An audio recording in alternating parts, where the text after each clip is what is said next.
Good morning and welcome to Today in LA. I'm Bill Rice, and to my left is Coach Forrest Lee. And as we sometimes do now, Mike Amos is joining us from his beach place in famous Panama City Beach. Good morning, Mike. Good morning, Rice. And, good morning. Forrest Lee and all the folks all over the Southland as we start a Monday morning, the 26th day of May, and looks like everybody has officially graduated. Has Pike Liberal Arts graduated yet? Do you know, Forrest? No, sir, I don't believe they have. I think it's sometime next week in February, but we'll try to pinpoint that. Arts is going to be the last one to graduate. Pike County's graduated, Goshen's graduated, Charles Henderson's graduated. Is that right? Yes, sir. And I think Troy University graduated. I think they're doing that in July. Last I heard, I'm not sure on the date. I think that's in late July. Well, that's good. Well, we'll check on that. I'm sitting here looking out right over the top of the ocean this morning, and it's overcast skies, but the weather seems to be going to be good. It's going to be in the mid-80s today, and again, a lot of people down here, especially this weekend, and hopefully, they acted right and were responsible. If not, we're in trouble. So there was a lot of people down here. Yeah. Well, that's good for the people that depend on that money down there at the beach. But I hear what you're saying. It'll be interesting to see if this causes an upsurge in cases in the next couple of weeks. Yeah. I wonder how long it would take for you to know. It'd probably take you a couple of weeks, wouldn't it? Per my research on this story I'm working on, Mike, the incubation period is 2 to 14 days. And then that's so. And for most people, it's 5 days. So anybody, let's say hypothetically, that contracted the virus in Panama City Beach this weekend could expect to start showing flu-like symptoms 5 days after that. Exposure.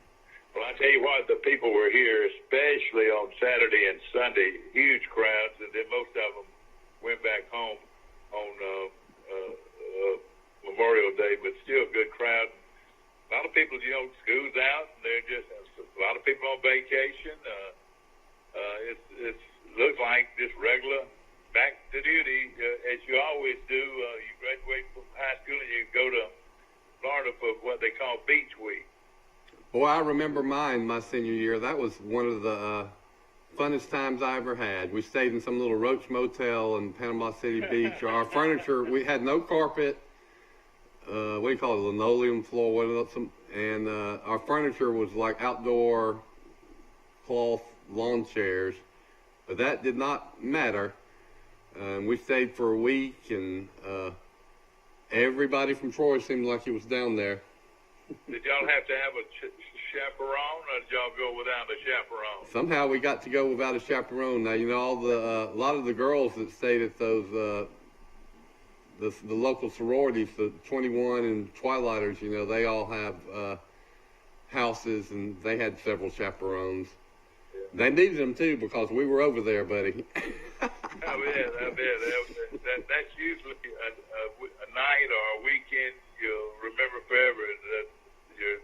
The night of your first celebrating your graduation from high school, and you went from being a high schooler into a college kid. Is that right? Yeah. And then some college kids came back, that had recently graduated. I can name all the people that were in our room. It was about 9. Oh boy! Did you get the floor? Who were some of them? Let's see. I think it was Charles Bradshaw, Scott Rainey, John Clark was a class ahead of mine. He came back. Al Bracewell, Al Curtis maybe. I remember I took Linda Lee out on a date, and we went to Captain Anderson's, about 8 of us. And Dad must have given me the credit card because we splurged. And of course, I was the reddest person down there because I've got this fair skin. And oh yeah, I bet. I bet you're right. The big music we listened to was Prince's album 1999. I can tell you when it was. It was when Alabama played in the College World Series against Texas and finished second. Remember Roger Clemens pitched in that final game? Because we watched that game on some little black and white TV with rabbit ears in our sorry room. That really is something, man. Like you were right there. And don't say the whole week or what? Almost the whole week. I can tell you another thing that I remember is that's when they debuted. That's the first time I ever saw Bud Light beer. They'd introduced it. You saw it or tasted it? No. We drank Coke and Pepsi and all that stuff. Hey, Mike, I wanted to mention this morning we've lost two sweet ladies over the weekend. Irma Lois Davenport from Goshen and Edna Ruth Norsworthy from Luverne. Edna Ruth is one of my daddy's sisters, but Edna Ruth was 91, and for 15 years in a row, she was the top fundraiser for the Relay for Life there in Crenshaw County. But Edna Ruth had a cloth shop at one time. She managed the assisted living there in Luverne near the hospital. But Edna Ruth Lee Norsworthy passed away, and I want to say hello to Elaine and her daughter Elaine Bozeman and her son Joseph Norsworthy. I got to see both of them yesterday. But Edna Ruth was a sweet, giving, loving Christian woman who her life was filled for working for others and working for the Lord. And same thing applies to Miss Irma Lois. Wanted to say hello to their families, and that's a loss for the community. Let me tell you what, you're doing exactly what I want this show to do, and we've been doing it, of course, since 1998. Is acknowledging these great people. Those were great people, I could tell, in your life and in the lives of a lot of people in Goshen and Luverne, and that's what we're about, Forrest. And I really love you bringing that forth this morning, because these were heroes in a lot of people's hearts, and they're gone to be with the Lord Jesus Christ. And that's the key. You know, everybody talks about doing everything, graduating and becoming a rich man, and having children and a big family, and have a happy grandparents one day like I am. But the key to it all is our salvation.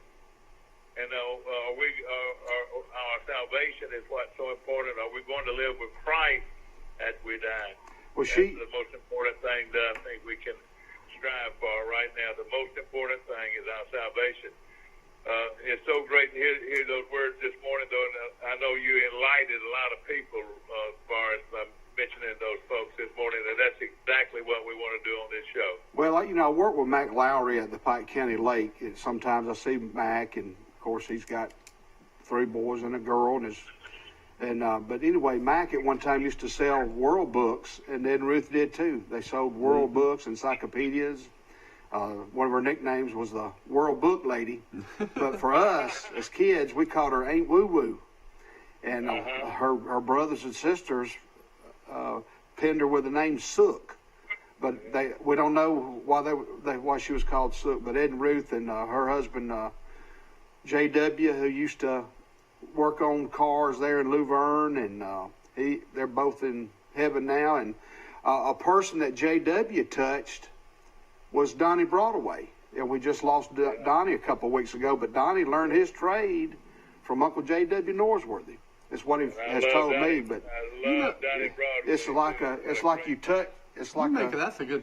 Think of all the people that learned their trades through an apprenticeship from somebody else. That's right. And I get, and some of the things, their family's getting rid of a few things that Donnie had, and one was an Alabama Cedar football I saw that they had posted. So I called and bought it from them.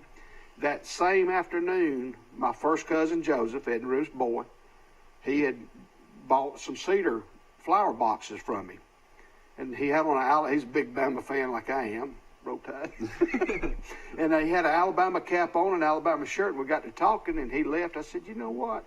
I'm gonna give that rascal that football. So I picked it up later that afternoon, and I called one of Joseph's sons to come pick it up, and gave it to him. So it's like a there's another story I want to share with you. Time I get someone's permission, but it has to deal with Vicki Jones and Sam and Alan, and the story of the owl.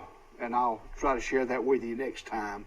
But I read a sweet story from Miss Vicki. Share it with us anytime. Yeah. Well, it's and if I can remember what it was said on the post, Miss Vicki posted it. Yep. Her sons and one of her sons' girlfriends had a owl, stained glass owl, manufactured and made by Mr. Adams down here on 231 Past Sisters. Well, the story of it goes, I believe, during one of Sam's callings was when it was turkey hunting. Owls, when they would hoot, that would start the gobblers to gobbling. Oh. Well, since that time, an owl is in the neighborhood up there on Crow Hill near the Jones home. Oh. And it's hooting on and off all the time. The dogs go nuts. Yeah. Well, at one time, the owl hooted for several minutes, and Miss Vicki could hear it. And so she was mentioning how the Owl Association, the Sam, and the loving memory of how that's a sign from heaven. Hey, it's okay. I mean, and so her children had a stained glass owl made for Miss Vicki. So every time she looks at that owl, she sees and has that feeling of her son Sam, and it's like he's in heaven as an angel over Miss Jones and Mr. Allen, Miss Vicki, Mr. Allen, and all those folks. That's just kind of how I look at it. That rascal is in heaven with his grandparents and other friends. I've heard other similar stories like that. I believe it. Yeah. Yeah. You know, and we also want to touch on this Chip Colley Award. That presentation is coming up on Thursday, May the 28th. They're going to do a live broadcast, but it's not going to be a sit-down dinner or anything like that. But I'm going to touch on just certain individuals throughout today's show. That in Friday's paper, the weekend edition has got a picture of all these young nominees, and I'm going to bring them out. First one, and we're going to just move around, but the first one is Ashley Adams, daughter of Angela Saris and David Adams, and she went to Pine Liberal Arts School, and she is our first honoree. Yeah, that's Ansley. Ansley. Her plans are to attend Auburn. But you know, back to people following somebody. Every time I turn that corner, as I leave Troy Cable to my left or to my right, you can't help but see Wise Office Supply, and those two boys, Lane and Lyle, the son that still run that store. Of course, a tremendous. They specialize in all kinds of school supplies and so forth, and we appreciate them today. Lyle and Lane Wise, following in their dad, Tommy Wise. Yeah, they're some of the finest people in Troy. No question about it. A huge family. And I, you mentioned them. They helped get the Colley Banquet started. I happened to be in the Civitan Club years ago. The Civitan Club started it even before I was in the club. But I remember Lyle and Lane and Jeff Curvin and Jeff Bentley, Bill Scarborough, guys like that that got that program off and running, and it has become an institution in town. It was patterned, of course, after the Hitchcock Banquet in Montgomery. And to intervene again, it says it honors senior Christian scholar athletes, and it's based upon faith, academics, athletics, and community service. Yep.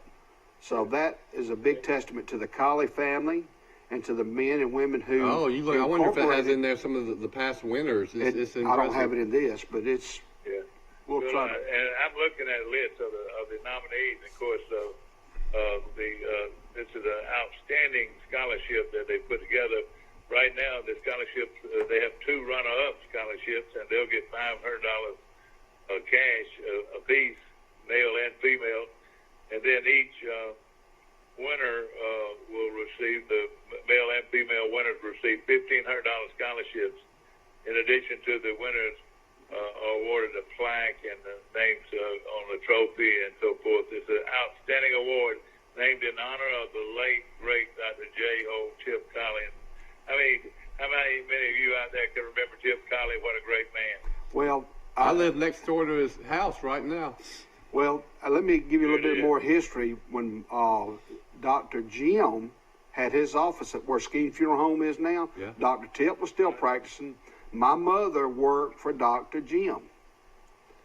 All right. So did Pam Little Really? at one time, and Miss Helen Livingston.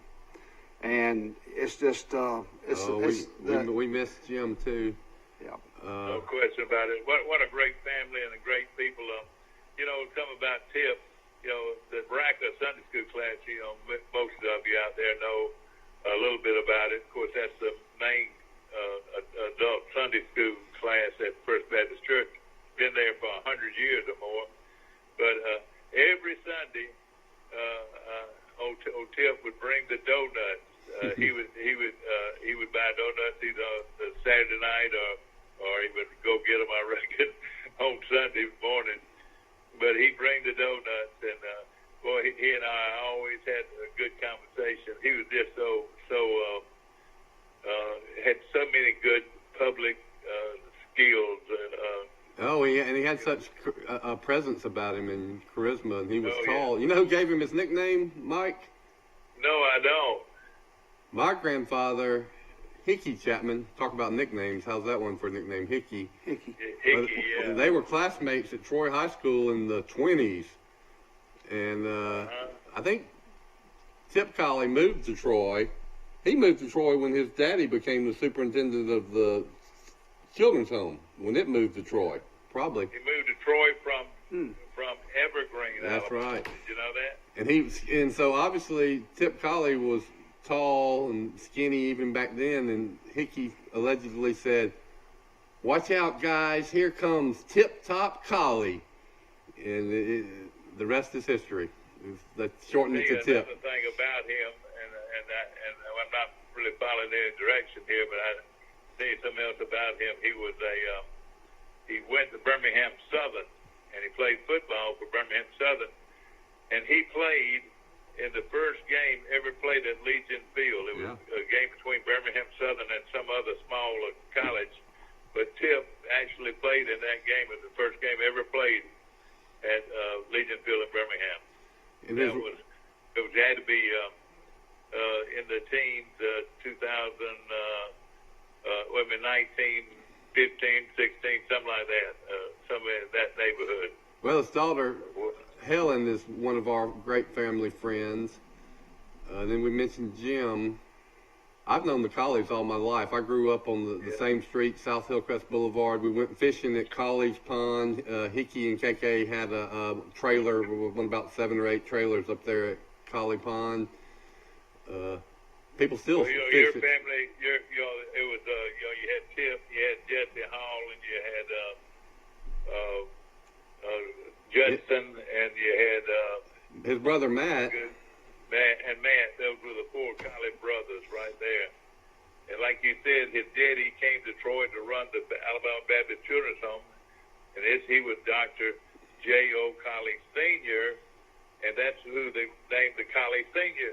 Center after, was Dr. J.O. Colley Sr.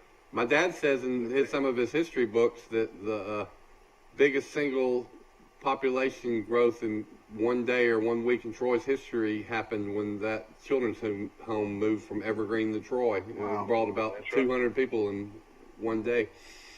Sure did. You're exactly right. And the rest is history. Some of the great people of all times. I mean, Bobby Marlowe, as I've said so many times, and I say it, and I get chill bumps when I say it, but guys, I want y'all to hear it one more time. They was a big Birmingham newspaper, went out across the state of Alabama. The Birmingham News was a very reputable. Yeah, we miss it too, buddy. I know it, and the guy that ran it was the sports guy was Alf Van Hoos, was the guy that was the editor. I played golf with him one time. Did you really? Mm-hmm. Well, there's Alf Van Hoos, and there was a group of other sports writers around talking about the greatest running backs in Alabama football history. And they went to the first one was Johnny Musso, of course, the great Johnny Musso, and another one was Wilbur Jackson, and another was Mike Frocky, the other one was Tony Nathan was another one, and they went on until they got to Van Hoos, and they asked Al Van Hoos who he thought was the greatest running back in the University of Alabama football history. He said, "Well, guys, y'all really threw out some great names, of course, and they were all great, Musso and Wilbur Jackson and Tony Nathan, all those great players. But guys, I've got to do this. I got to name this guy. All of those guys were great, but none was better than the orphan boy from Troy, Bobby Marlowe." And every time I tell that story, I get chill bumps because Van Hoos was the guru. He was the authority. You're right. Yeah. The authority of sports in Alabama, and he said, "All of them were great, but I'll take the orphan boy from Troy any day of the week." My dad. Great Bobby Marlowe. You couldn't have had a better description of the great Bobby Marlowe. I'll tell you this story. You talk about how Coach Bradshaw used to get real emotional easily. Oh yeah. But my dad, he didn't do that, but sometimes he did. I remember one time we were sitting on the back deck cooking steaks. He was cooking steaks at our house at South Hillcrest Boulevard when I was a teenager, and boy, what a beautiful setting! I can visualize y'all doing that right now. Luke and Dana Sanders live in that house now, and I think Bobby Marlowe had just been posthumously inducted into the Alabama Sports Hall of Fame. Now, Bobby had a rough life later on after he quit playing football, or some challenges he later overcame. But he was a household word in Canada. You mentioned Bobby Marlowe as like mentioning one of the greats of all time. Well, this story reminds me of you, Mike. Dad started talking about him being a little kid, watching Bobby Marlowe play in high school, and how good he was, at Alabama. And then he knew some of the challenges he'd gone through in his life, being an orphan boy, and then he later battled alcoholism. But Dad was telling that story, and suddenly he just broke down, thinking about Bobby Marlowe. And I love that about your daddy. Your daddy did have emotions, and your daddy, 2 days before he died, was on the Today in LA show. He was on there every Friday during football season. I called it Rice on Football, and it was that Saturday afternoon, right? Bill, he succumbed to a heart attack, and that's the rest of it was history. But your dad was a great authority on sports and especially football. Well, I did a story when I was the sports editor for the Messenger, when I had the Troy Citizen, on that great Troy High School 1948 high school team. Oh, yeah. They not only went undefeated, they beat the slop out of everybody. They won every game 49-0. There are people listening and watching our show, especially from Luverne. A lot of folks from Luverne, they had to play against Bobby Marlowe.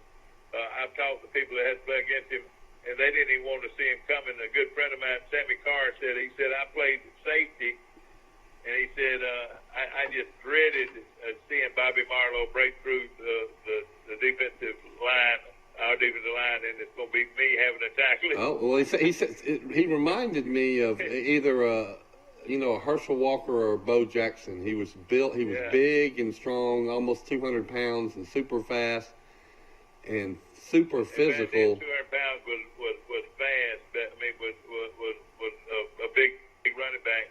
I'll tell you another story about him, and of course people have heard this over and over the years. But Marlowe was the premier football player probably ever to come out of Pike County with what he did. Hootie Ingram, the athletic director at at Alabama, played quarterback at Alabama, went on to coach at Florida State. And I was at a baseball game one day. Troy was playing Alabama baseball. Johnny Williams and I were up there, and he knew Hootie Ingram, and Hootie came over and started talking. And I sat there, and I heard this from his mouth. He was talking about all these great running backs that had come out of Alabama and all that. And he said, I played with Bobby Marlowe. He said, I played the secondary, and Marlowe played linebacker. Back then, you had to play both ways. You had to play running back and linebacker. Yeah, he was linebacker too, yeah.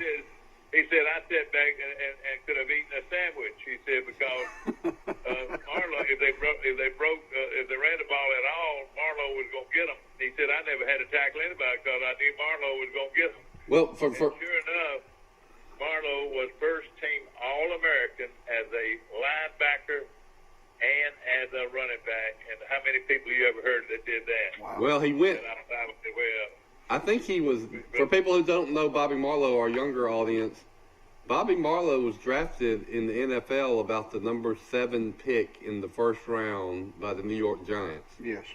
And he got more money by going to 8th overall. 8th overall. Mm-hmm. Thank you, Forrest. 8th overall pick in the country by the New York Football Giants. 1953.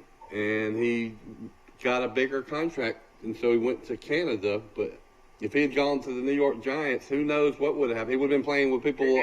He would have beat out Frank Gifford. Frank Gifford was their star running back.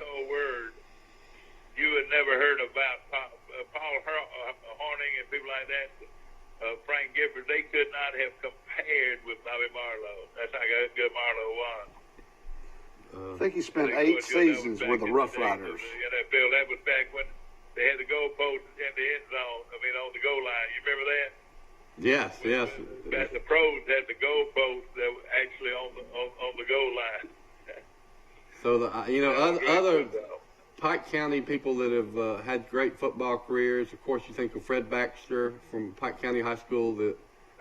He played baseball and football at Auburn, and had a real good NFL career, long one. And then I guess Cornelius Griffin that first went to junior college, came to Alabama, and immediately became a star at Alabama and a leader. He was captain of the Alabama football team. Did you know that out of high school, that Cornelius Griffin signed with Auburn? Yeah. Instead of going to Alabama, then he decided to go to junior college, and Alabama started recruiting him as got in junior college, so Alabama ended up getting him to. You know how Alabama got him? I think his first cousin, I believe, or a cousin, is Quincy Jackson, that was a year ahead of Cornelius, and he had a great career at Alabama, great receiver. And Quincy went to Alabama the year before, and while Cornelius was at junior college, Quincy established himself, and I'm sure that Quincy had something to do with getting Cornelius. There were 2 other real good players that played on that Alabama team that ended up winning a national championship. He had Cornelius, and then what were those 2 defensive ends that were so good? Their names were? That was a couple years before Cornelius' time, but that was. But they didn't play together? No. That was John Copeland and Eric Curry in 1992. Right. Cornelius would have played around 1999, 2000. Yeah.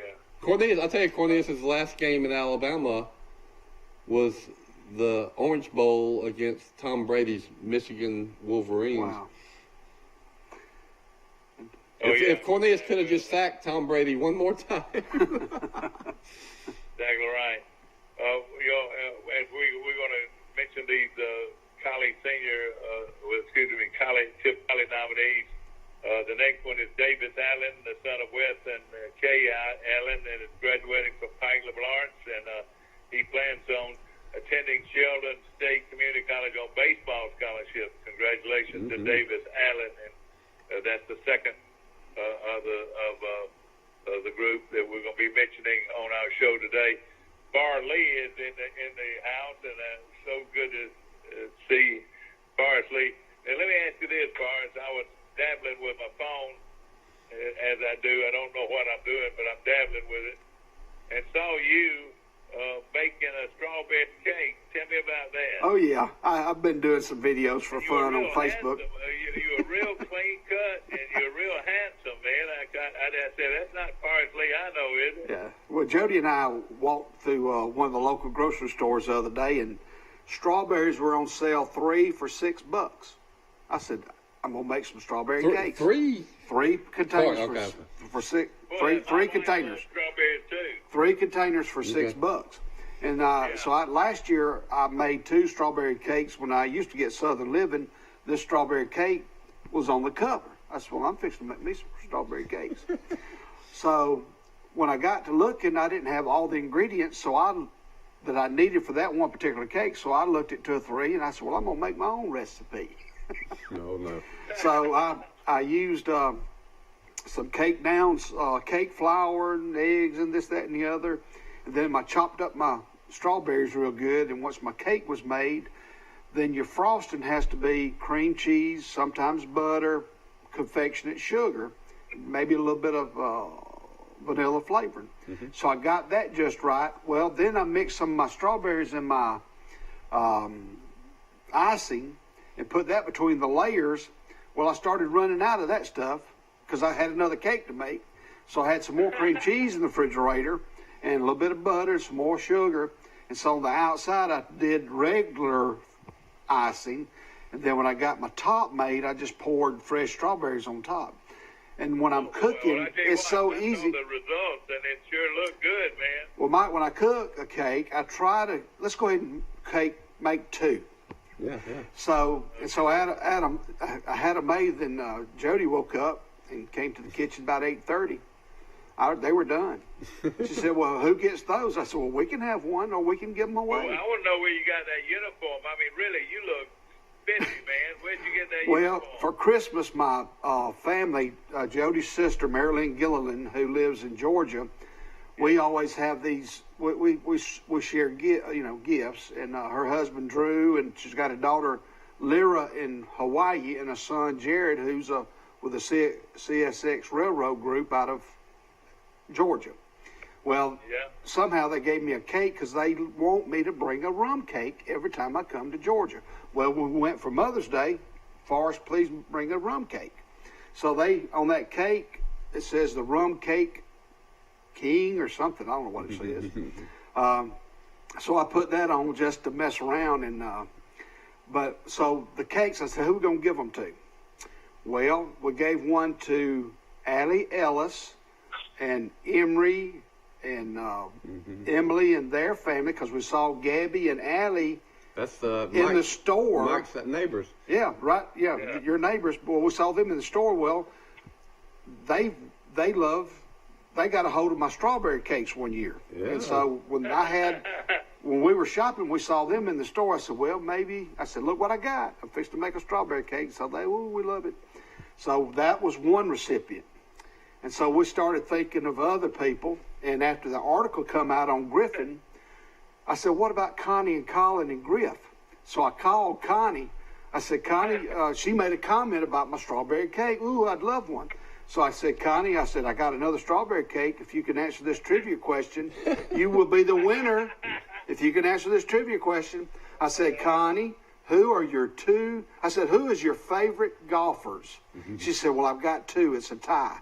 It's Colin and Griff. I said, ding, ding, ding, ding. That is correct. So we took them a cake. You did all that work and you didn't even give any to yourself. Well, I tasted the icing, the leftover icing. It was pretty good. Let me tell you this, you're welcome each week or each month or whatever to come on my show and put on a cooking demonstration. We'd love to have you. We need to give a cake away every now and then. Well, Forrest, it seems to be an accomplished chef, and then Max Howell is fantastic. Mike even said the other day that he was bragging about his spaghetti. I can make cheese yeah, no toast. question. I can make cheese toast and cinnamon toast. Yeah, exactly. I need about a 30 second. I need about 30 seconds here. You know, you mentioned and I think about food. One of the first people I think about is Ralph Black. And ladies and gentlemen, Ralph Black is going through a tough time right now, and it's not doing so well. So we really need to pray for our good friend Ralph Black, who has the morning show on radio the same time we have our show, and he's been doing it for years. Ralph Black's one of the voices of Troy, Alabama, and not only with the university, but with all the local high schools and rec dips. Nobody can replace a Ralph Black, and our prayers and our thoughts go out with he, and hopefully he'll have a fully recovered. But Ralph's not doing well, and we need his prayers. Let's go 30 seconds. We'll be right back. 30 seconds.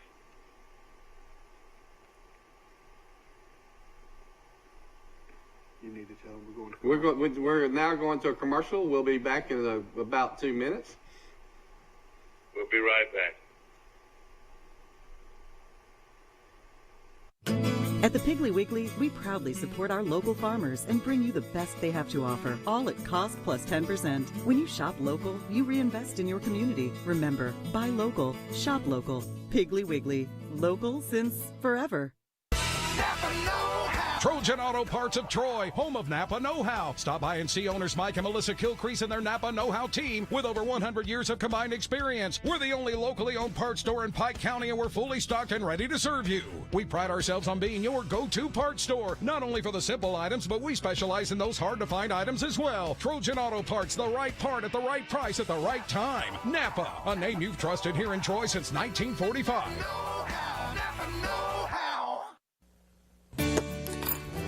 Have you seen an increase in your insurance premiums or significant change in your insurance coverage? Let Sandbeck Insurance offer you a better plan to suit your business or personal needs. Sandbeck Insurance offers many lines of insurance, whether it's home, farm, or auto insurance, work comp, business, or health and life policies. Sandbeck is here for you. Call or visit our Troy, Enterprise, or Andalusia office today. Sandbeck Insurance, where we take pride in taking care of your insurance needs.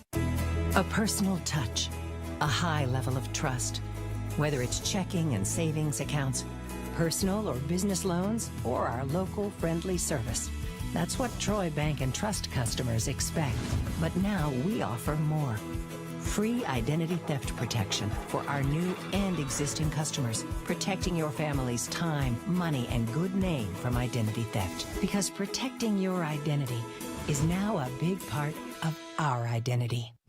At the Piggly Wiggly, we proudly support our local farmers and bring you the best they have to offer, all at cost plus 10%. When you shop local, you reinvest in your community. Remember, buy local, shop local. Piggly Wiggly, local since forever. We've been doing business the right way for 31 years, and now we've approached a year at the all-new Bill Jackson Ford. But don't take our word for it. We feel our customers express it the best. I would recommend Bill Jackson to friends and family. Environment was just friendly.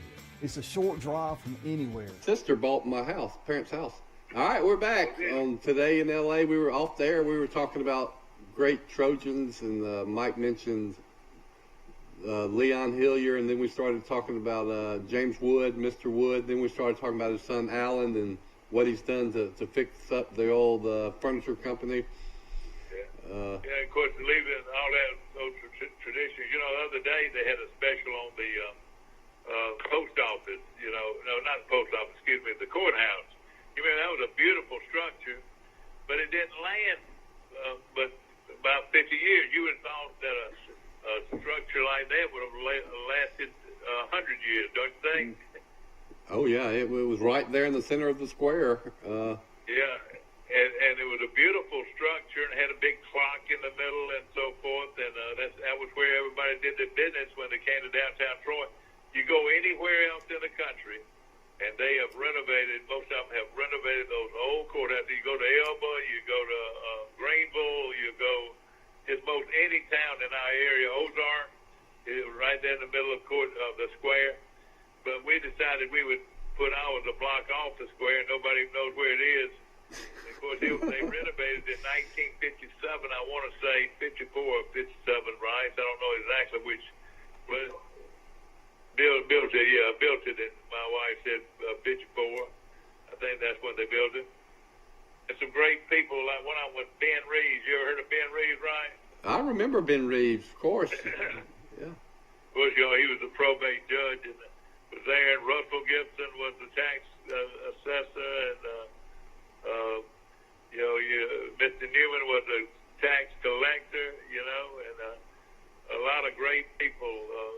Sheriff of Pike County, Presley Davis was the sheriff. So was Ben Reeves was the sheriff at one time of Pike County. Sheriff Anderson was a sheriff a long time. And Sheriff Anderson was there for many years. He was the sheriff before Russell Thomas took over, and right. Russell will be sheriff as long as he wants to be, I'm sure.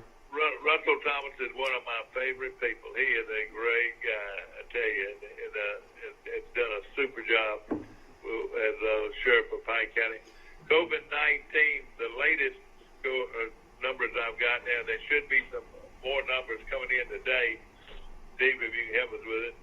Pike County had 126 cases. That was as of Friday. And I'm sure since then there's been more added to it, but so forth. And I got to knock on wood somewhere. I'm knocking on wood somewhere, and nobody has died from in Pike County. But I was looking at some of these numbers here, and I don't know how Butler County got so many. Butler County and Greenville had 324, with two of those cases being the mayor and his wife of Greenville. So, but hopefully we will get more up-to-date figures. But that was those figures I gave you were as of Friday afternoon. I'll tell you, I'm working on the story on COVID-19, and I've interviewed a couple from Sylacauga. Mm-hmm. Man, 38 years old, suddenly got sick in the day after Christmas. Day after Christmas. Yeah, can you believe that? That tells you something. He's tested positive for COVID-19 antibodies, which proves he has it. And then he went to the hospital for his illness, and he also had bad back pains, which is one of the symptoms of some COVID patients. And they gave him some steroid treatments, which is common for the back pains and the flu, and some fluids. And he thinks that caused a terrible reaction in him. Or triggered it, maybe. And then he, long story short, he almost died. He woke up, couldn't breathe at 3 o'clock in the morning on January 4th. His wife rushed him to the hospital. When he got to the hospital, they tested his blood oxygen level. It was 70%. The doctor told him, I don't know how you're sitting here talking to me. You should be dead. And he ended up being rushed to Grandview Medical Center in Birmingham, and he was in intensive care unit for the whole month of January. He coded several times, lost 80 pounds in 1 month, had to have 34 units of blood, went on a ventilator and an ECMO machine, which takes your blood out of your body, puts it in some kind of little container, pumps oxygen in it, and then pumps it back into your body to keep your organs going. So he should have died several times, and what I think I got an exclusive story on, if he had died, which he should have really, it's a miracle he's alive, he would have been the first fatality of COVID-19 in the United States of America. That is something. It's almost scary, that it could have been here. It's like putting the dots together. I don't know if you can. He and his wife both tested positive for antibodies, and you say they both made it, and they're doing well now. Yes, he didn't get nearly it. She was bad sick for 2 or 3 days. Their children got sick. Her Brandy, the wife's boss, got sick. So you can see it, the transmission chain there. The boss also had the terrible back pain. So 3 people getting the flu that has bad back pain. That tells you that it's COVID-19. Well, I tell you that is quite a story.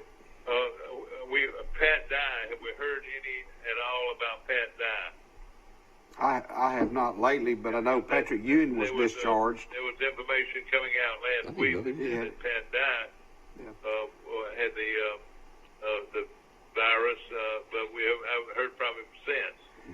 Forrest just said Patrick. I never even Patrick Ewing, the basketball player. Yeah, Patrick Ewing was hospitalized for it. You know, the Georgetown coach, former head coach at Georgetown. But he's been released from the hospital. He's back home. Read that today. That's right. All right, other nominees for the Tim Colley Award that we mentioned them at random on today's show. Mikael Avery is the son of Terrence Avery, and Tamika Slaughter is a graduate of Goshen High School, and is one of the nominees. Another one is Sarah Elizabeth Calhoun, the daughter of Daryl and Tammy Calhoun, graduating from Pike Liberal Arts, and her plans are to attend Troy University this fall. And one more, Ezekiel Caldwell, the son of John and Angela Caldwell, is graduating from Charles Henderson High School, and his plans are to go to play for Central Methodist University. So good luck to him. And we'll mention other ones as our show progresses today. My good friend Bill Rice Jr. and of course Forrest Lee, two of my very good friends. Forrest, I went by the fishing hole, and it is wonderful, ladies and gentlemen. I went out to Pike County Lake on Friday and visited with those guys, and really had a good time. Willie was out there, and of course it was good to just sit back and enjoy and watch them wet a hook. You know, it was a lot of fun. We have as many visitors from other counties as we do Pike County. We have a lot of visitors from surrounding counties, and the new lake hours have been changed, effective, I believe, yesterday or today. The lake will open now at 5:45 in the morning. 5:45, all right. 5:45, and the lake closes at 7:15. And you say they're catching some good fish in that lake. They are. A lot of the, I tell you who I really enjoyed yesterday, Forrest, is the great Jim Mullis, one of the outstanding kickers of all time in Charles Henderson history. And he and I had a great conversation, and we both enjoyed each other. I think the world of Jimbo. I tell you what, he's got a life you could talk about. At one time he was one of the leading producers of hens or chickens in this whole part of the country. Did y'all know that? I think I did know that. Yeah. He had all these huge houses, and the tornado hit it and destroyed the whole deal. And he built it back up again, but he could tell you a lot about the chicken industry that we didn't know. That's probably the biggest industry overall in Pike County and in Alabama is the chicken industry. The poultry industry. You're right. Yeah, poultry and trees. I call it the chicken, the poultry. You're right, though. I mean, there's just all. I reckon they're both the same, but hey. A lot of chicken prepared and eaten in Alabama every day. Well, I'll tell you, I've done my articles on inflation and shrinkflation, and one thing I learned is that for years and decades, most families ate more beef, hamburger, and steaks than they did chicken, but probably because chicken is more affordable. Sometimes, about 2 or 3, 4 decades ago, chicken overtook beef as the number one meat that people buy, and it has just blown meat away since then. Everybody think about chicken has blown meat away. Poultry is well, think about the chicken sandwiches at a fast food restaurant, and think about how many chicken nuggets, if you've got small kids like I do, you buy. We don't go to the store without buying chicken nuggets.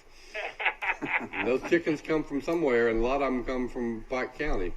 I love it. Let me tell y'all a quick story again. I've told it before on this show. People watch the show. Oh, Nick's up there shaving right there. Said, Mike, you told this show this story 500 times over the years. Do you know they catch chickens just like they did 40 years ago? there were some boys, their names were Woods, and they lived up in Briar Hill. And they taught me and Richard Williford and Sonny Williford. They said, I want y'all to come up there tonight and catch chickens. We've got a big truck coming in, and we need some help, and we'll pay you so and so per hour to do it. Well, sure enough, I got up to Briar Hill, me and Richard and Sonny, and we were to catch chickens. And we had no idea how in the world that you're going to catch these chickens and put them in a crate, and they would be trucked off to the poultry company, you know. Well, we walked in the back end of the chicken houses, and they turned the lights out, completely dark. It's just, you can't see anything in front of you. All you do is start feeling for chicken legs. Oh my gosh. The chickens, when they turned the lights off, all the chickens went to the end, and they were just crammed in there. And then what you do, you would go back there. You don't have a flashlight or anything. You start feeling for legs, and then you start grabbing legs. Then they started scratching you. Then they started scratching you. And I'd take 2 or 3 at a time and put them in this crate. Before long, we had picked every one of those chickens in the jet black dark, put them in crates, and they were all to Union Springs to be processed. Have you ever done that for us? Well, the next day I had to go to school, and I looked at my arms, and they were just total scratches where those chickens, bless their hearts, were scratching their last scratch because they were fixed to be put in a crate and later on beheaded and on somebody's supper table. These chicken processing plants, we have several. They're big operations. Wayne Farms is a great company in Troy, and they make this possible for us. Well, let me tell you this. Do you know that Troy and Pike County was one of the least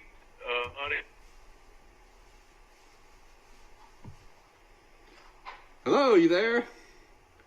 Hi, morning. Hey, Michael, let me get your dad back.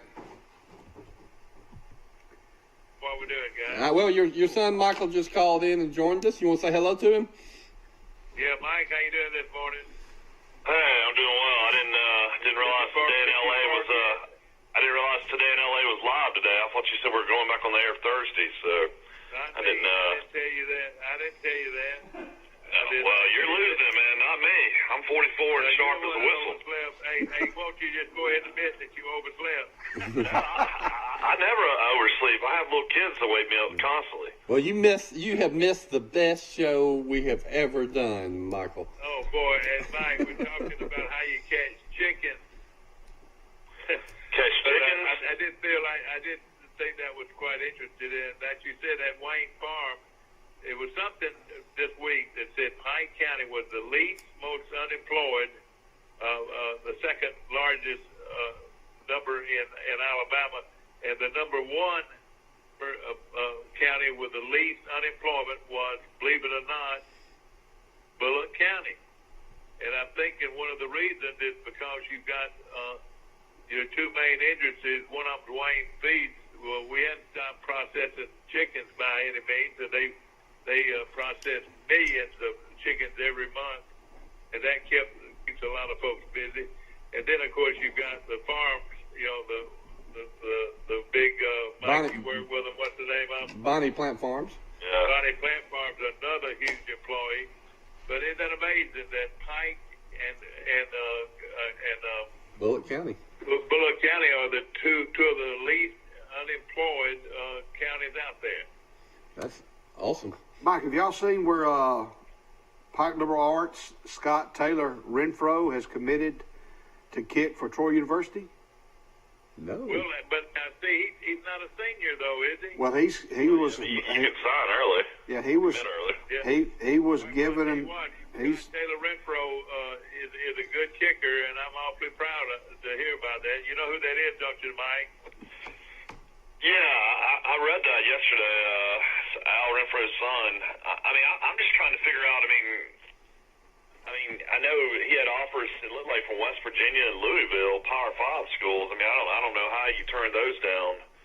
I guess maybe Neil Brown had him on the radar, but If he wants to kick stay in Troy, you know. If he wants to kick at Troy, that's great. I was looking at his numbers. I mean, he was 32 of 34 in extra points, and then he was 6 for 9 in field goals.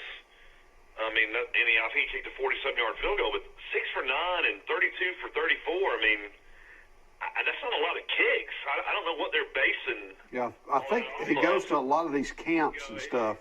I mean, maybe he has a tremendously strong leg, but as far as numbers and games, I mean, I'd like to see a kid kick, 20 field goals. Yeah, I think he will be just a junior next year. To offer a scholarship to a kicker is a big deal, so he must be phenomenal. Well, Forrest makes a good point. That they've seen him kick in camps and seen video of him, and I think he'll be a junior next year. I'm not sure. Well, if he's that young, junior or. I mean, Jack Martin, the kid from Northview, is going to be the starting kicker. He's the punter and the kicker for Troy. So I mean, he's just going to be a sophomore next year. But I mean, congratulations to this kid. I don't know how in the world you can have those numbers, 6 out of 9. 32 out of 34 in extra points and be one of the best kickers in the country. Evidently, he goes to this kicking school over in Atlanta that's real prestigious. I think they have these big contests and all that. So he's been looked at quite heavily. I mean, he must have an unbelievable leg, because when I was in the sporting goods business and selling Adidas and Nike, I heard all about this Hamlin kid. I mean, he was at Goshen, or no, he was at Zion Chapel, and the guy at Zion Chapel told me, he's going to kick in the SEC, and then the guy at Goshen said, he's the best kicker we've ever had, he's going to kick in the SEC. This guy's at Division II as a kicker, and everybody told me he was the best they had ever seen. So, I mean, I'm just trying to, I know he just won a national championship at Division II, but I'm just trying to figure out, how do you get, from a kid like that that goes Division II to a kid like this in Troy that now is getting offers from 6 Division I schools. It's unbelievable. He'll be a senior next year. I just read in the article. They've seen him kick. I mean, and I think they do. They evaluate these kids based off of camps and punters and a few other folks on the nominees for the Chip Colley Award. As we mentioned, Jalen Debridge, the son of Christy Lewis, and is graduated from Charles Henderson, and he plans to attend Auburn University in the fall. So congratulations, Jalen Debridge. And Nadia Dorsey is the daughter of Kimberly Dorsey and is graduating from Goshen. And she has plans to attend Enterprise State this fall. And, of course, Chip Fairclough, the son of Ken and Beverly Fairclough, and is graduating from Pike Liberal Arts and is planning on let's see if I can find out exactly what he's going to be doing here. Here we go, right here. Plans to attend Troy University. Is that John Fairclough's grandson? That's John Fairclough's grandson, and don't you know that's a good bloodline? Mm-hmm. And of course, his dad played at Troy, granddad played at Troy, and hopefully Chip will play at Troy. Congratulations to him. And we want to just mention these this list. Does anybody have the weekend edition of a beautiful group of young people? Force has a printout of all the nominees. There's 24 nominees. Another one, Brian Galloway. This is the one that you had questions about. Brian Galloway is the son of Christopher and Sonia Galloway, and is graduated from Goshen High School. He's a quarterback that everybody talks about that has such great speed. He's also an outstanding baseball player, and he plans to go to Wallace Community College to play baseball this fall. So congratulations. And Eli Grice, this name's pretty familiar to you, Mike. Eli's coming. And Angie Grice is graduating from Pike Liberal Arts. And his plans are to attend Troy University. Well, I know Steve Grice. I can remember when Steve Grice moved to Troy. He was my little brother in Key Club, and how he tried out for quarterback. Behind you, didn't he? He was a couple years behind me, but he was a quarterback at Charles Henderson High School, and he played at Sanford too. Yeah, that's right. He sure did. And he just so happened to be the dean of the School of Accounting at Troy University. I hear he is a whiz in accounting. I'm sure y'all probably already talked about this earlier, but I really enjoyed watching the match between Mickelson and Tiger, and of course, Brady and Manning. That was great television. I don't know. I watched the whole thing for 3.5 hours. Tell you, Mike, for the first 9 holes, I thought it was way too silly. It was way too silly, and Manning was the silliest of them all. It was, well, I mean, he's known for that. I mean, he's hosted Saturday Night Live twice. He's real funny, yeah. I know it. Well, let me tell you, but now the second 9 was much more competitive, and that was when Brady knocked it in, didn't he? No, that was on the front 9. They're playing alternate shot on the back 9. You know, the front 9, everybody just played their ball. You know, Manning actually made 2 birdies on the front 9. Manning is a very good golfer. You know, he had one ball about a foot from the pin. Yeah, he's pretty good, no question. I mean, Mickelson and Brady played really a lot better, you know, on the back 9, and I don't know what the TV ratings were for that, but I was glued the whole time. I loved it. It was funny. Well, they raised $20 million. They raised. Yeah, you had Justin Thomas doing the reporting on the course. You had Barkley up in the booth. They were going back and forth the whole time. I mean, Tiger kind of stopped talking the last 6 holes. You know, he takes everything so serious, but Mickelson and Brady and Manning talked a lot. I could see that in Tiger, and Tiger was not having his best day now. He made some bad shots, and so did Mickelson. Mickelson, that first 9, he didn't play well at all. You don't think Tiger played bad? I told you, Tiger didn't even miss a fairway the whole tournament. Yeah, the whole 18 holes, he played good. Well, I mean, what I'm saying, I didn't say he played as much bad as he didn't seem like he was real excited about it. You know, he didn't want to be silly, you know. Well, Tiger, tell me, I didn't watch it. Did Tiger and Manning won? Mm-hmm. Yeah, Tiger and Manning won by one stroke on 18. They won, but you know, Brady hit a shot from about 120 yards that he holed out. That was incredible. And then he also split his pants off the green for eagle one time too. So it was fun to watch. Yeah, then Tom Brady split his pants on picking up a ball one time. Yeah, that's correct.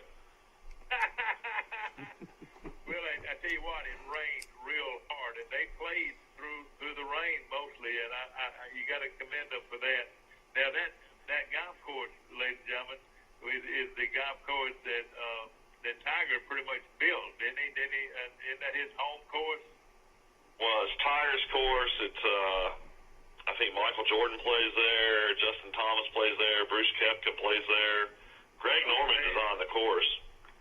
But you know what? It didn't look like a great golf course to me. It was real small. You know, I read an article. You know who he designed the course with, and apparently this former Auburn great's real into designing courses and involved in a lot of course design throughout the country. Is Tucker Frederickson.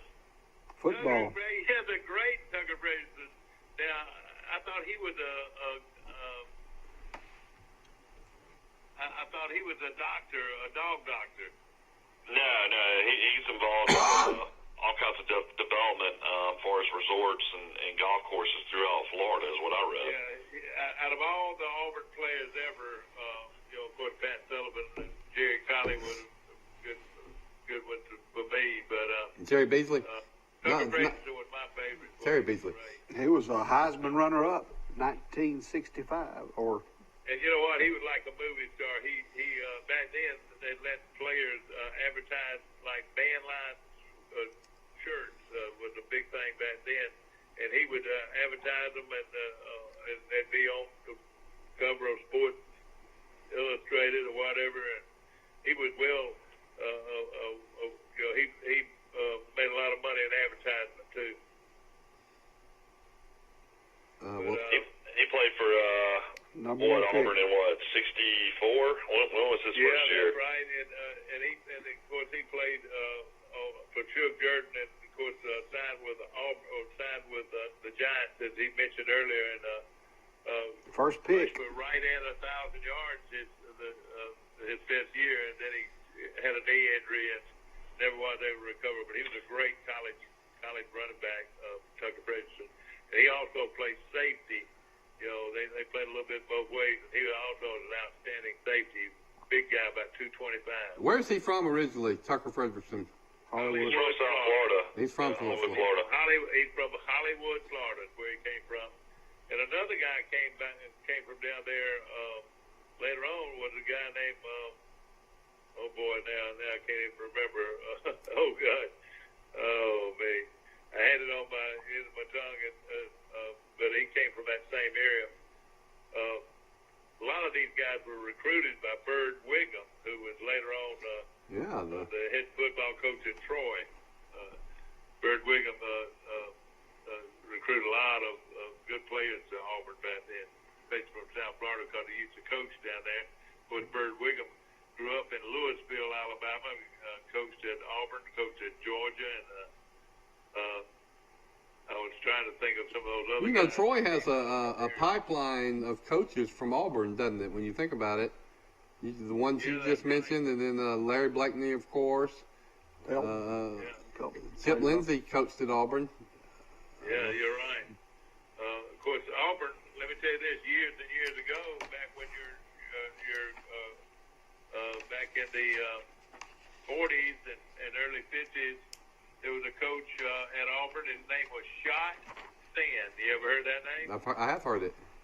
Shot Sin from Troy was on the regular coaching staff with Shug Jordan at Auburn. And Shug Jordan was raised on Orion Street, Troy, Alabama. How about that? Shot Sin, that's one of those other famous Troy nicknames. My mom once did a column about people that, all the people, you don't even know their real name, people like Boy Moats or, Shot Sin.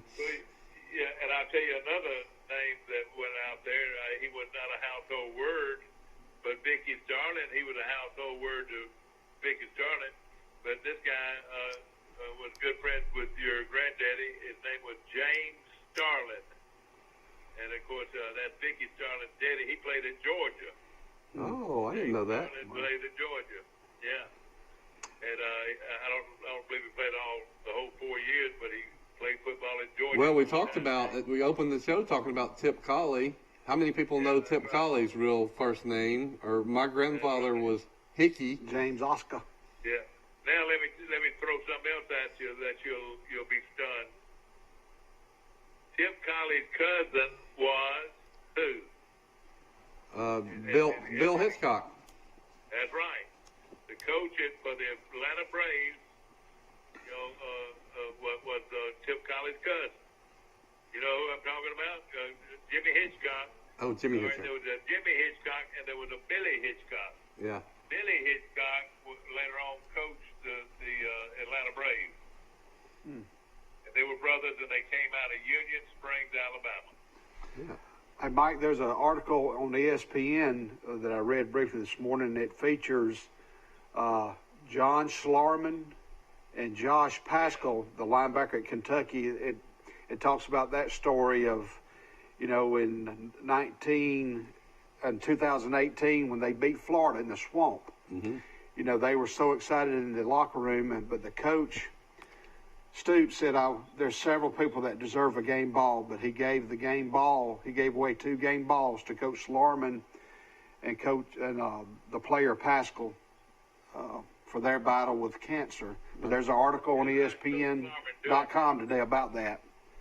And I watched a good documentary last night, one of these 30 for 30 ESPN shows on Lance Armstrong. The great cyclist that won all those Tour de France's that were later stripped from him because he was using performance-enhancing drugs.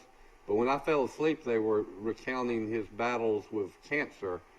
And, I didn't realize how close he came to dying or how severe his cancer was. Yeah. Schlarman used to be at Troy. Back to Coach Schlarman, and he was a great coach at Troy, and he's a great coach at Kentucky. Is he doing well now? Is he still coaching and everything? He is. He's still there, and I'm sure that's still a daily stated by just one of those type things. They gave him not very long to live, but he's already lived almost 2 years. Yeah. Well, I tell you what, he is a great man, and he was a great coach at Troy, and boy, our prayers and our thoughts are with him today, no question about it. And they said he never missed a practice, even though he was going through chemotherapy. I think they said he maybe missed a meeting one time. Pretty amazing guy. He was a great coach at Troy when he was there. Oh yeah. That's kind of like the girl that played at Brantley, the softball player. When she was in high school, and I cannot That call was her. a wonderful story about her. What is She her was a name? wonderful girl. Yeah, A wonderful girl. she touched a lot of people. She sure did. And If you're on TroyTreasures.com right now, Dad, you can see Wendell Stevens hit the grand slam at midnight. They got a video of that. I was there. I was there too. is it actually? Do you have footage? That would be great to watch. Yeah, they got footage of it. I was there too because Dad would check me out of school early and I know it. and go up there. It was against Mankato State. And that was the school night. You were supposed to be at home in bed, so everybody saw what a great father I was. Yeah, Troy State trailed Mankato State 6-4 in the top of the ninth. The game hadn't even started until 9:15 p.m. The afternoon contest, a 14-12 Sacramento State win over Tampa at drag for 3 hours. The crowd initially was at 6,280 fans. It dwindled to 2,000 diehards before Stevens hit the grand slam. And there was, of course, I heard of. How many guys can you remember from this team, Dad? There's a guy named Todd Inglet, Jim Pruitt, Warren Aronson. Warren Aronson was from Montgomery, incredible player. Mark Smart, of course. Great center fielder. Mark Smart, of course, was the coach at Troy now, great player, second baseman. Jose Torres, you remember him? Yes, Jose Torres. I know. Jose Torres. Oh yeah, great second baseman. Dan Hasselman. I remember Hasselman. Richard Pope. Pope was a right fielder. Tim Brown. Yeah, I remember Tim. Jody Ryan, of course, he pitched phenomenal. Scott Baldwin. The story in itself, that nobody ever thought he'd pitch. And when Coach Riddle put Jody Ryan on the mound, everybody said, "What are you doing, Coach? What are you doing?" Well, Jody Ryan pitches about a two-hitter, I think. Scott Baldwin. This guy was a great player. Vince Kendrick. Yeah, played left field, played in the pros too. He was from up here in North Montgomery County. Bobby DeJarnett. Bobby DeJarnett, yes sir. He was a good player. Antonio Eddington. Tom Bolin. Bolin was a pitcher. This guy was a great pitcher. Ron Warren. You remember Ron Warren? Yeah, I do. I remember him. He was a great left-handed pitcher. Should go into the Hall of Fame before long. He's a great. And this guy's the head coach at Georgia State, Greg Frady. Yeah, Brady. Yeah, I remember Brady. And then this guy was the equipment manager, coach, I guess, Steve Ellis. Yeah. Yeah. Then there was Mike Russell, long-time coach. Yeah. I remember this name, Ed Nix. Ed Nix played second base. Was a great player, and he came out of Bowen County. A guy named Bill Wolf, I knew that name. And then a guy I knew that had the greatest arm ever, Mike Pump Elmore. Yeah, but he was right fielder, and he threw a lot of people out, didn't he? Then your favorite player of all time, Jude Rinaldi. And he goes into the Hall of Fame in July. Rinaldi was a great player out of Dunedin, Florida. And then they had Bruce Rowland, David Bond, Chris Small, he was a pitcher, Ed Black, I remember him well. And then he finished. Those were all pitchers. Ed Black is Ralph Black's son that was in my class. He was the backup catcher. He played a lot. And then you remember the greatest two names ever at the end, Wendell Stevens and Mike Perez. Yep. Oh boy, was that a great baseball team, man? Oh man. Hey Mike, wasn't that an 0-2 pitch and he had fouled like several pitches off to the just in right field past the just out of the ballpark. It was 0-2 pitch, I believe. He would get out of the box, readjust his gloves, foul pitch. Get out of the box, readjust his gloves. Yeah. And a lot of people say that the clock struck midnight and he hit that home run, and it was just dramatic, and he still lives with that. Oh my gosh! Ever since, of course, he lives right here on Country Club Drive in Troy, and been there for a long time. Yeah, married to Donna, one of the sweetest girls Troy's ever produced. Donna Anderson. Girls. And of course, this is Tom Enzie's article. I'm reading right now. It says midnight, bases loaded, 1 out. Troy third baseman Wendell Stevens at bat with an 0-2 count. and a national championship in the balance.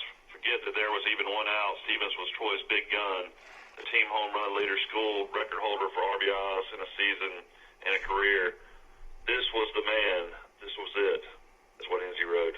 Yeah, he's a great writer, Tom is. I can remember Grady Carl Stevens. I was working full-time with the National Guard. Grady just couldn't take it. He couldn't go live.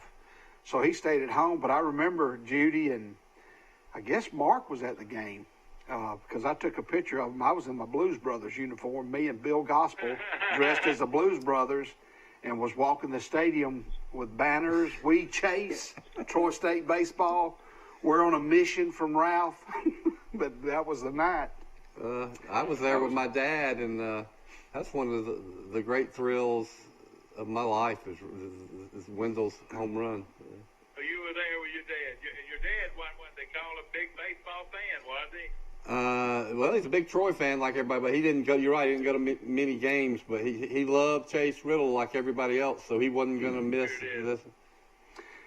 Oh, Chase Riddle liked to brim fish. He liked to cook, and I'm sure he's enjoyed a lot of that. Chase Riddle is any great man. There's been some great men to come through here, but Chase Riddle was unreal as a person and as a coach. No question. That rugged Western look. Right, why don't we take a short break and let people hear from our sponsors? All right. Thank you for supporting our sponsors, and we'll go to a commercial and be back in about 120 seconds.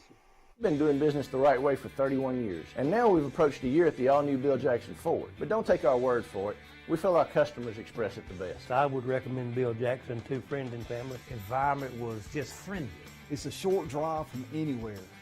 Troy Cable Security Wi-Fi doorbell camera allows you to answer the door from your smartphone when you are at home, at work, or on the go. When a visitor presses the button, Troy Cable Security sends a live video feed to your smartphone so you can see, hear, and speak to the person at your door. With the doorbell camera, you can have your porch light turn on automatically when it detects motion at night to create the appearance that someone is at home. You can view video clips so you can always know who stopped by when you are out. Troy Cable Security. You love them, protect them. A personal touch, a high level of trust. Whether it's checking and savings accounts, personal or business loans, or our local friendly service. That's what Troy Bank and Trust customers expect. But now we offer more. Free identity theft protection for our new and existing customers, protecting your family's time, money, and good name from identity theft. Because protecting your identity is now a big part of our identity. Here at Bill Jackson Chevrolet in Troy, we've been doing business the right way for 31 years. But don't take our word for it.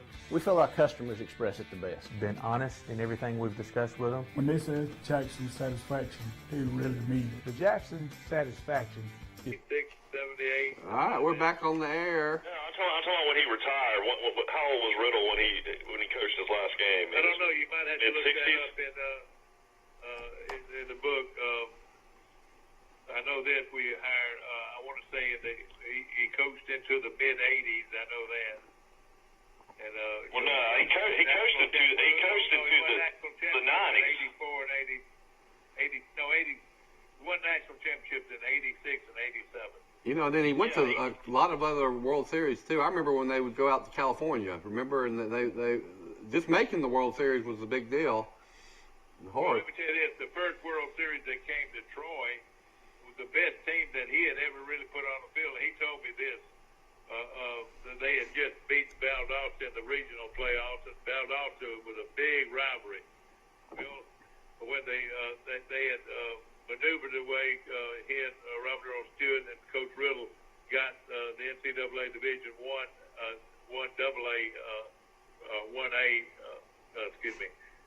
Division Two, decided to move their championships to Montgomery.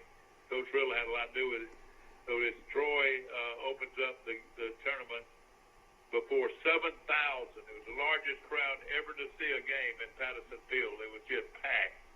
And Troy played Valdosta, a team that they had beaten 11-1 the weekend before, and the same pitcher pitched, and he had shut them down. Well, in this game, Valdosta just went crazy, hitting the ball, and they beat Troy badly in the first round of that national tournament held at Patterson Field in Troy. But Coach Riddle told me that that team was probably better than the two teams that won the championship. The 85 team was a fabulous team. He said it was better than his 86 team and 87 team that won the national championship. So really, those were three teams that were very good and good enough to play for national. Riddle's last year was Blakeney's first year at Troy, because I remember what a class act Coach Bloody had spring training going on, and he brought every single one of his players to the baseball field to watch them honor Coach Riddle for his last season. 1979 to 1990. 11 years, I guess. Anybody that knew Chase Riddle would say he was one of the most humble people they've ever known in his life. I mean, he did great things and was just a tremendous person. But at the same time, he was a very humble person. He served in World War II, the United States Navy. I'll tell you another thing about him that people don't realize. I used to watch Troy play down here in Panama City. Every spring they'd come down here and play, and I'd go to Birmingham, watch them play. Everywhere they played, after the game, the bus had to wait on Coach Riddle. You know, because after every game he played, especially on the road, there was a line of 50 to 60 people wanting to shake his hand. I mean, there was a line of people, and I'm not talking about one game. I'm talking about every game he played on the road. There was a long line of people. I'm talking about distinguished people too that wanted to shake Chase Riddle's hand. A lot of the scouts had relationships with him too. Oh, they did, and he was a legend. Well, let me tell you what he'd do. A lot of the times that they played, they played a game on Friday and then have a doubleheader on Saturday. Well, on Friday night, they were cooking fish and steaks up at Coach Riddle's house, and it was all those buddies of his that were scouts. Mike, tell us the story of how Coach Riddle went from being a scout to being Troy's baseball coach, if you know it. I know a little bit about it, no question about it, and of course Troy had several pretty good coaches. And the baseball program was not in shambles by any means. Coach Rosado was a good coach, and Coach Nix, who had coached at Auburn for years and years, played and coached at Troy prior to that, and he was a good coach. And then, of course, they didn't put a lot of emphasis on baseball at the time. So after, I want to say, he later on coached at wasn't Joe Hollis the coach? The coach was a head football coach at Arkansas State? Yeah, I'll tell you about him. Joe Hollis was a real good young coach. He had coached football and baseball at Troy. And he had played and was an All-American baseball player at Auburn, played on a team that played for the national championship. I made it to the championships. Well, he coached at Troy 4 or 5 years and left and went to, later on coached and was offensive coordinator at Ohio State, offensive coordinator at Georgia, and he was a very, very well-known football coach. All right, and left baseball. Well, Dr. Adams was now looking for a baseball coach, and he and Chase Riddle were very good friends. Of course, Chase was a scout with the Cardinals for years and signed some real good players. A couple of guys. One of them was Steve Carlton, who was a Hall of Famer. He signed him to play with St. Louis. Well, he would come to Troy, recruiting our scouting players, and Don Adams just asked him one day, said, "Hey, would you be interested in coaching our baseball team?" And he said, "I'll talk to you about it." And sure enough, Chase Riddle became the baseball coach at Troy, and the rest is history. He won 2 national championships back-to-back in '86 and '87.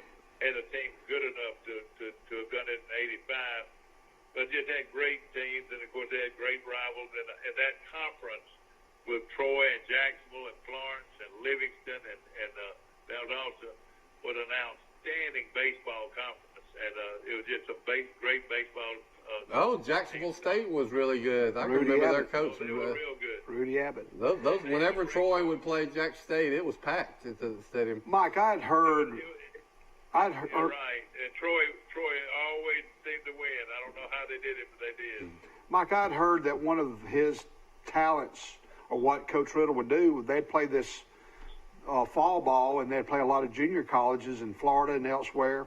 That's how he knew who was coming up through the ranks, and he would have those contacts with those coaches. That's why he scheduled them, so he could scout them. And I think that had a great relationship. I've heard that. Those 10 or 12 scouts that would come to every game, they were telling him that we're not going to sign this guy, but we recommended that he come to Troy, that type thing.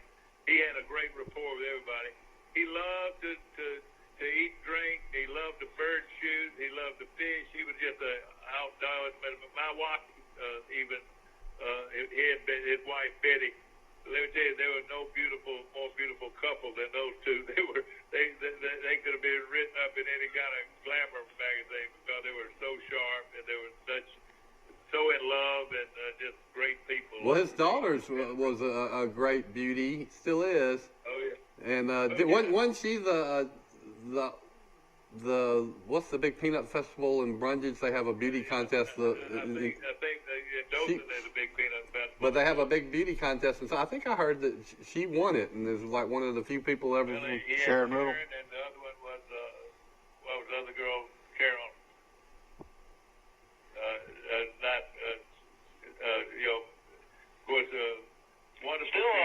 Still strange to me how, I don't think this had to be, I don't think Riddle was involved in hiring his successor, because, everybody knows he wanted Mike Russell to be the head coach, who was a long-time assistant, and a lot of people wanted Mike Russell, and then Troy somehow goes out of the box and hires Mayotte from down at Eckerd, down in Florida, who'd won a lot of games, but still one of the more stranger hires in Troy athletic histories, I would say, to bring Mayotte in. He was not a local by any means. I think Mayotte was from New York originally.